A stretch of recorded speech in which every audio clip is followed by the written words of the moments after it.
Seja bem-vindo para esse vídeo. E nesse vídeo aqui eu vou analisar a entrevista do Renato no pós-jogo contra o Palmeiras. Eu vou trazer aqui os principais trechos e eu vou dar a minha opinião em cima desses trechos. Lembrando que eu estou pegando esses trechos na página FBI Tricolor.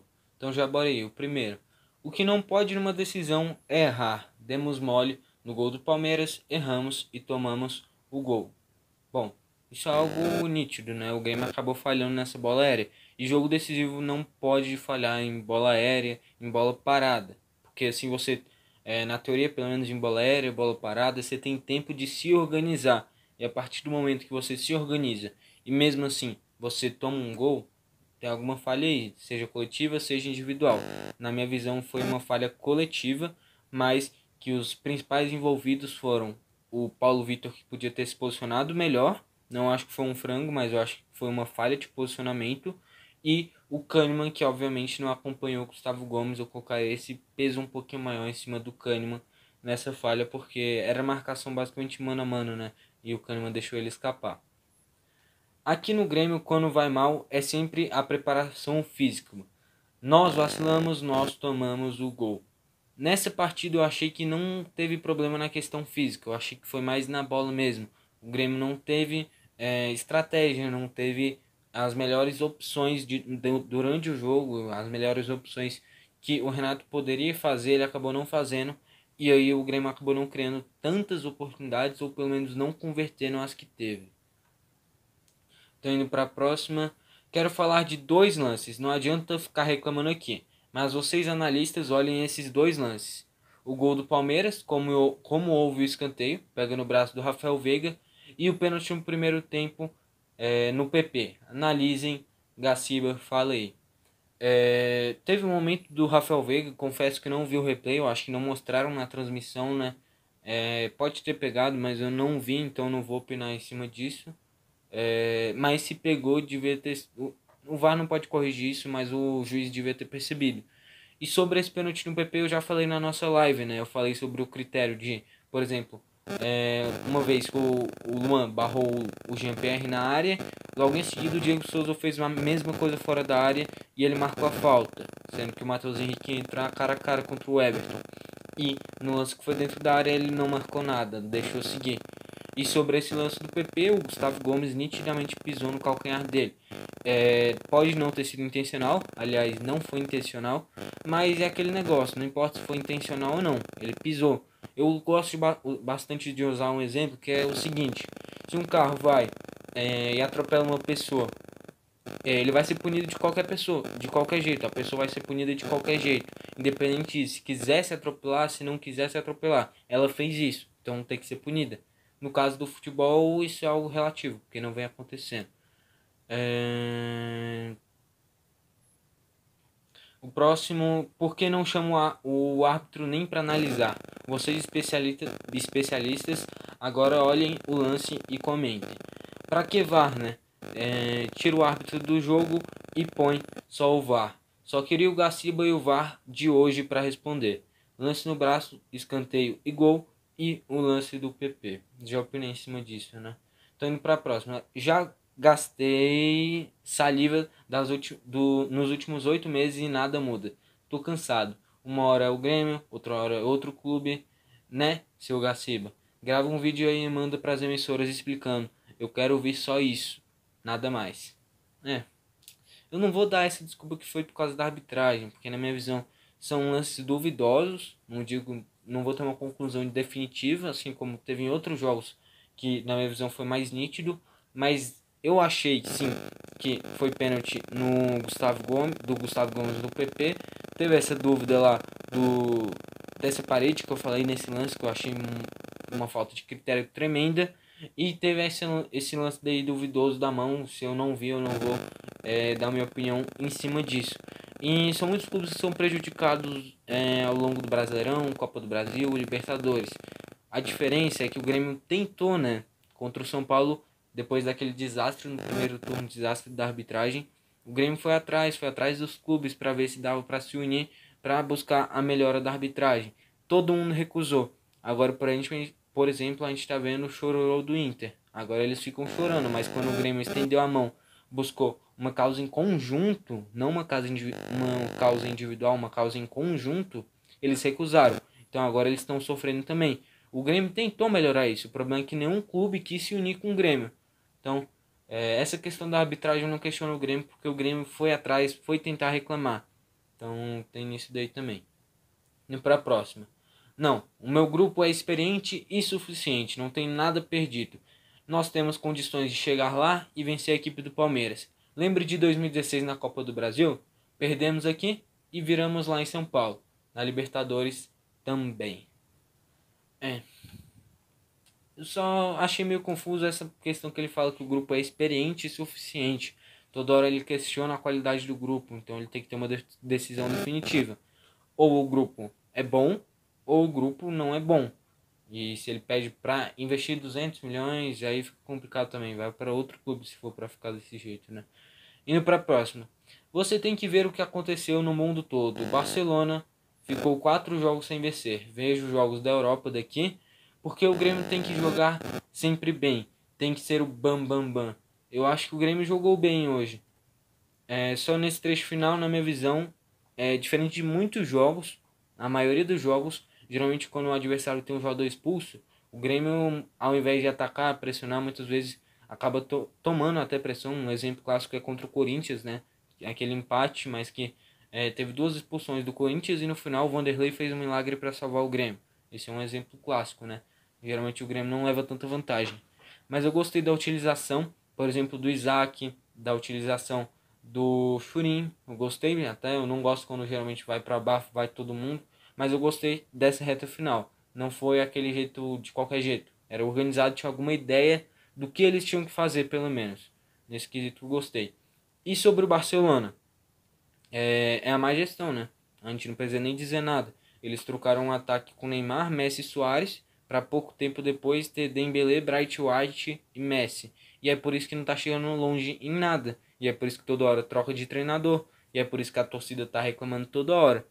E tem muito mais competitividade lá. Uma coisa é você enfrentar várias equipes que estão basicamente no mesmo nível que você. E você, na minha visão, tem uma base muito boa que dá para ser utilizado. E outra coisa é você comparar lá fora. Na Espanha é basicamente Barcelona e Real Madrid. Depois um Atlético de Madrid, um Sevilha. E aí vai outros times medianos. Mas aí vocês têm aquela comparação. Uma coisa é um time gigante contra outro gigante. Outra coisa é muitas equipes basicamente do mesmo tamanho. Então não dá pra nem comparar, é esquisito. E o Barcelona tá sendo muito cobrado. Por que ele não pode ser? Fica complicado. O Grêmio está na final da Copa do Brasil. Não fiquem bravinhos porque o time de vocês não chegou no Brasileiro. O prazer de vocês é ver o Grêmio não ganhar. Fiquem tranquilos. Eu não sei, eu odeio esse tipo de discurso, porque ele traz como se a importância principal fosse ele, a importância principal fosse o Grêmio. E aí toda hora ele faz a gente passar vergonha, toda hora ele traz a responsabilidade pra gente. De verdade, para de ficar provocando, para de ficar falando besteira, faz o simples e fala a verdade, que é uma coisa que ele não vem fazendo. Ele vem disfarçando, aí puxa um assunto aqui, aí vem de repente fala do Barcelona para dar uma outra desculpa, ao invés de falar simples. Primeiro tempo a gente não foi bem, teve a expulsão do Lano, um mérito do Diego Souza, a gente atacou, não deu, a gente não teve tanta qualidade, a gente vai ter que buscar no próximo jogo. Fechou, tá ótimo, mas não, ele tem que ir, tem que falar, aí vocês têm que ficar bravinho porque a gente tá longe e tal. Beleza, a gente chegou na final da Copa do Brasil, mas a gente tomou P do Santos na Libertadores, a gente passou vergonha no Brasileirão, muitos campeonatos o Grêmio passou vergonha. Chegou aí, não querendo menosprezar, até porque todo time que chegou numa final de Copa do Brasil tem méritos. Mas a gente passou por um Juventude, um Cuiabá, e aí sim na semifinal a gente pegou um adversário de respeito, que era o São Paulo, que naquele momento era um adversário fora do contexto do Brasil. Era um adversário que estava muito bem, estava comandando o futebol do Brasil. Aí sim a gente mandou bem. E por coincidência, logo em sequência, o São Paulo desmoronou.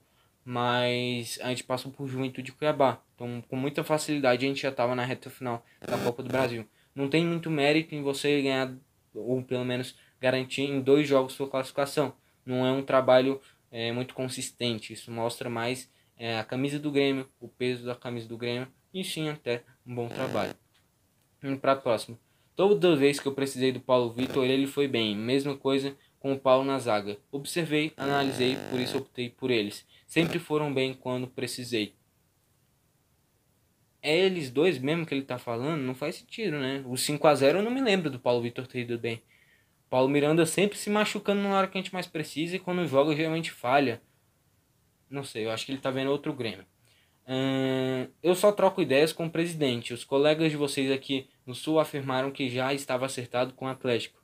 Só falam besteira. Vocês não pedem desculpa por informação errada. Não sabem o que estão falando. Não pode passar fake news, mas é complicado também, né? O Renato veta tudo de saída do Grêmio. Eles têm que passar a informação que eles têm. Se tá errada é outra coisa. Mas é complicado esse negócio. Indo para a próxima.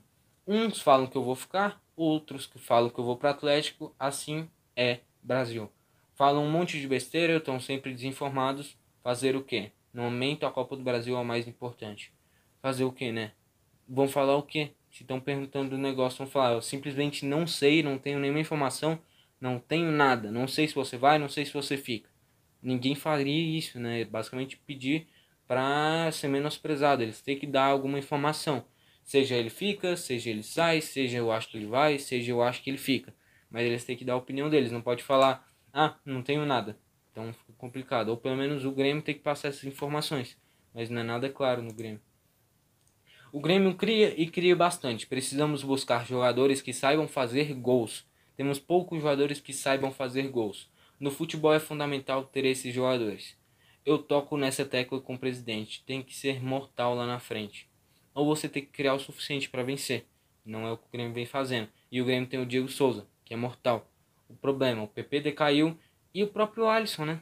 Fazer o quê? Você quer um cara mortal, você coloca o Alisson. O Alisson a cada 20 chutes vai fazer algum gol. O Alisson vai errar 300 passes para dar uma assistência. Então, o Renato fala que precisa desse nível de jogador. Ao invés dele testar um Elias, que vinha sendo artilheiro na base. Ao invés dele dar moral pro Ferreira, que tem um aproveitamento muito bom na questão dos dribles, pelo menos. Não, ele insiste com o Alisson, ele dá ritmo para um Tassiano, ele dá ritmo para um Everton. E aí ele vem questionar, vem dar essas desculpas. De verdade, não sei se ele tá com algum problema mental ou não dá pra entender o que ele quer, velho. Porque uma hora ele fala uma coisa, depois ele faz outra, aí ele fala uma coisa, aí ele faz outra, e aí fica usando essa desculpa, sendo que na prática ele faz outra coisa. Não dá pra entender o Renato. Depois, tem que contratar jogadores que chegam perto da área e resolvam. Nós temos poucos jogadores assim, temos que aumentar. Ou simplesmente ter um bom estilo de jogo, né? Quando o Grêmio pega um adversário melhor treinado, né? Fica mais difícil. O próprio Palmeiras fala: tem o melhor elenco do Brasil, tem um elenco muito grande. Quando a gente vai ver, tinha um Gabriel Menino, verdade, estava no banco, mas você tinha um Wesley, você tinha um Rony, muitos jogadores jovens. E o Palmeiras começa desde lá de trás. Eu tinha questionado isso na questão do Cânimo, de uma saída de bola ruim. A culpa não é do Cânimo, a culpa é o estilo de jogo do Grêmio. A culpa é o treinamento do Renato. O Renato basicamente ensinou para os caras. O zagueiro toca para o volante faz o jogo andar. E aí toca para um ponto ou para um centroavante fazer o gol. É o simples, não passa disso. E aí fica complicado também, né? O Palmeiras começa desde o goleiro tocando passe. Quando não tem mais solução, aí sim dá chutão. Mas você rifar a bola achando que vai dar alguma coisa também é complicado. Não concordo que o Grêmio tenha jogado mal. A pergunta é o que eu faço para vocês. O Palmeiras tem esse plantel grande, todo poderoso. E quantas chances de gol o Palmeiras teve? A gente deu um vacilo no gol do Palmeiras. Não. O Palmeiras teve muitas chances também. Desperdiçaram. E por isso, depois da expulsão do Luan, o Grêmio começou a dominar o jogo. Mas o Grêmio também desperdiçou. O Grêmio, se fosse para a gente comparar as chances claras, ficaria mais ou menos na mesma balança. Um tempo e meio, basicamente, o Palmeiras dominou. Depois da expulsão, o Grêmio dominou. Foi basicamente assim. Se a gente não tivesse... Calma aí. Se a gente não tivesse falhado no gol do Palmeiras, teria sido 0-0. Não pode dar mole para o adversário. Temos essa semana pela frente 90 minutos no próximo domingo. Esse discurso é de treinador pequeno, de time pequeno. Falar que não tivesse feito gol, teria ficado 0-0. É verdade. Se a Alemanha não tivesse feito 7 gols no Brasil, a gente não teria passado aquele vexame. Se a gente não tivesse tomado 5 gols do Flamengo, a gente teria se classificado. Não existe se no futebol. Ou você faz, ou você não faz. É a mesma questão do pênalti. Ou você faz o pênalti, ou você não faz. Não importa se tem intenção ou não. O Grêmio tinha intenção de ganhar. Não conseguiu. Só que o Renato trata como se um empate fosse um bom resultado. Nas circunstâncias do jogo, quando estava 1 a 0, aí sim se torna um bom resultado. Mas jogando em casa, por exemplo, você já cogitar o Lucas Silva como titular, isso eu já falei, chega a ser bizarro e isso não entra na minha cabeça. Bom, esses daqui foram os principais trechos da entrevista do Renato. Espero que vocês tenham gostado. Se vocês gostaram, deixa o like. Se não gostou, deixa o dislike. Comenta a sua opinião sobre essa derrota, né? Se você acha que a gente vai conseguir ser campeão. E sobre esses trechos que eu trouxe aqui sobre o Renato. Bom, foi esse o vídeo e falou.